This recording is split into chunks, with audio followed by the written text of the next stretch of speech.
This video is the first part in the Dynamic Programming with Bit Masking series, and in this video I will be going over the basics of bit masking in order to understand how we can solve problems which involves bit masking.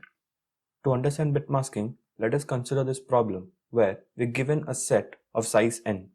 In this case, I've taken a set with size 4, A, B, C and D, and we have to find all 2 power n subsets. In this case, it will be 2 power 4, which is 16 subsets that we need to generate. In other words, we need to find the power set of the given set.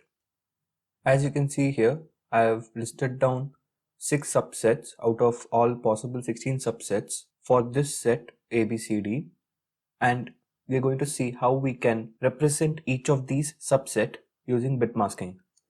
The basic idea behind bit masking is that we will be representing every element in this set using a bit. So we will be having an integer number. In its binary form, each bit will be representing a unique element in the set.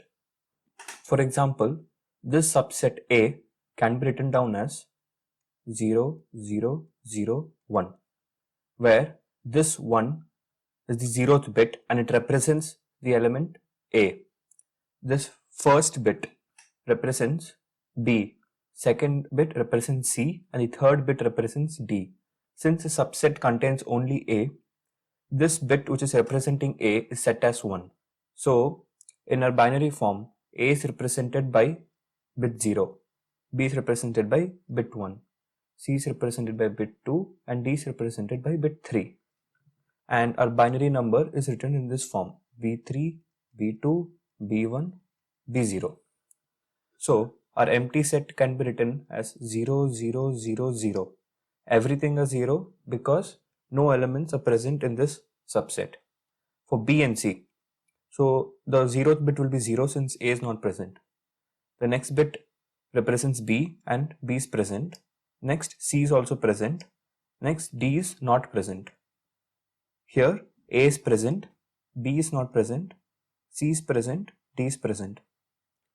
A is not present and the rest are present. And finally, all 4 elements are present. So we will write all 4 as ones. So basically, in bit masking, we represent a subset using a binary integer where every bit in the binary integer represents a single element in the set. Now, if you see here, the value of the integer starts from value 0 and goes up to value 2 power 4 minus 1, which is 15 in this case. So from 0 to 15, we have 16 different integer values, and so we have 16 subsets. Every integer value between 0 to 15 represents a unique subset of the given set. Now let's say we're given a bit mask 1010, and we are asked to check if an element C is present in this bit mask. So this represents a subset of a set of size 4, and we need to check whether the element C is present over here or not. To do this, we can AND 1010 with 0100, where the only bit set is this one which represents C. The rest of the other bits are all set to 0. Here we will get 0000. So if this AND value is 0, it indicates that C is not present in the subset. And if it is greater than 0, then it will indicate that C is present in the subset. In other words, we can say that given a mask M, we need to find if the element in position I is present or not.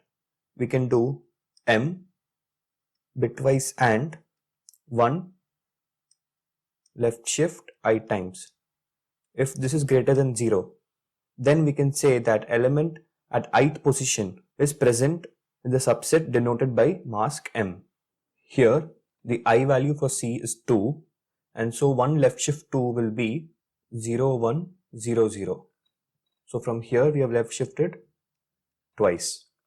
And if the mask contains this particular bit as set, then this resulting value will be greater than 0, and we can say that this ith element is present. Now let's see how we can write the code for generating all the subsets for a given set. Here in the outer loop, I have a mask variable which represents a subset, and I'm looping it from 0 to 2 power n minus 1. So 2 power n is basically 1 left shift n.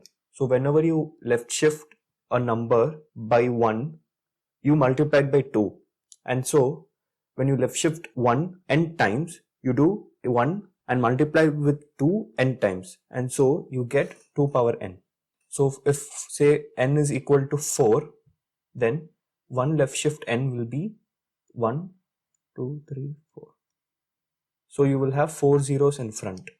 And if you see, this will be the value of 2 power 4.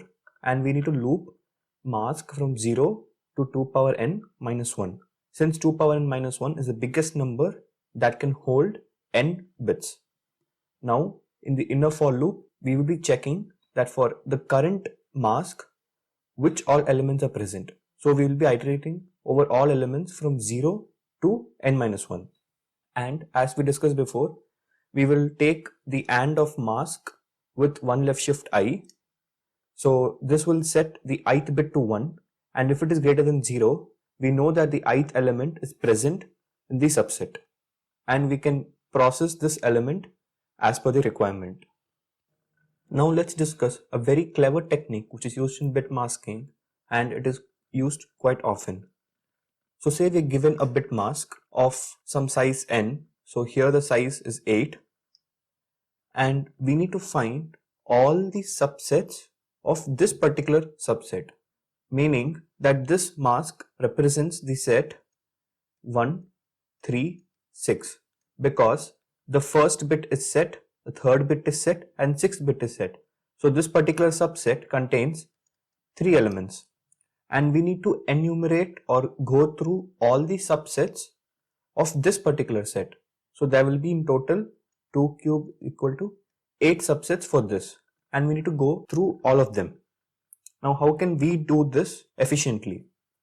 So I have copied down the exact same mask over here and highlighted all the ones as yellows because those are the positions that we are considered about. So the set 136 represents these yellow bits. And now the problem boils down to finding all possible masks which are a subset of this mask. So to see how we can achieve that, let me just copy the yellow bits over here. 1, 1, 1. The first yellow bit represents position 1. The next one represents position 3. And the last one represents position 6, right? I'm omitting all the blue colored bits because those were never present in the original set. Now, as previously we have generated all the subsets, we will be doing the same thing over here. So for these 3 ones, we will generate all integers from 0, 0, 0, 0, 0, 1, all the way up to 1, 1, 0, 1, 1, 1, right? So these will be 2 power 3, which is equal to 8 different values, and this will basically enumerate over all the subsets of this mask. However, the problem now comes that we also have zeros in between. There's 1 0 here, there's 1 0 here, there are 2 zeros here. And so we need to generate these 8 masks along with the zeros in proper places. So to do that, there is a trick. I will do I minus 1 and M, where I is the current mask and M is this original mask. And initially, I will be equal to M. Now let's see what happens when we perform this operation once. So this is M, and initially this is also I. And if we do this mask minus 1, we get, so here as you can see, the first set bit from the right is being set to 0, and all bits after this will be set to 1. Now we need to AND this with M. So this is I minus 1, and we need to bitwise AND it with M. So these both must be AND. We will get this. Now as you can see over here, initially the yellow bits were 1, 1, 1, and now the yellow bits are 1, 1, 0 with all of the blue bits as 0. So we have actually started from here and now we are over here. So what this operation basically doing? It is basically traversing from bottom to top. So by applying this operation, we are iterating from 1, 1, 1 towards 0, 0, 0 while keeping all the blue bits as zeros always. So let's perform this operation one more time to get a complete understanding of it. So this is a new I now, and if we do I minus 1, we will get this. So as you can see here, the yellow bits has become 1, 0, 1. So after 1, 1, 0, we need to generate 1, 0, 1, which is correct over here. The yellow bits are 1, 0, 1, but the blue bits are not all zeros. So to make it 0, we will AND it with the original M, and that will turn off all these unnecessary ones. So if we AND this with this, we will get, so as you can see over here, the yellow bits are 1, 0, 1 and all of the blue bits are zeros. So if we do this 6 more times, we will reach 0, 0, 0. So basically this operation reduces this yellow bits by 1. So we are going from bottom to top, and it also turns off all the unnecessary bits which are blue in color. This way we can iterate through all of the subsets of a given mask. This is the code to generate all the subsets of a given mask. So initially we start with I is equal to M, and after every iteration we perform this operation. I is equal to I minus 1 bitwise AND with M, and inside the for loop we will have I, which will be a subset of M. So after every iteration the I value will be a different subset of M, and as a terminating condition we check if I is equal to 0. If that is true, then we break out of the loop. We're checking I equal to 0 in the end over here because we might also want to process the empty subset. So this is it, guys. This is the introduction for bit masking and how we can use it on subsets. And in the upcoming videos, I will be introducing how we can use bit masking with dynamic programming. So thank you for watching, and do not forget to like this video and hit the subscribe button. See you in my next video.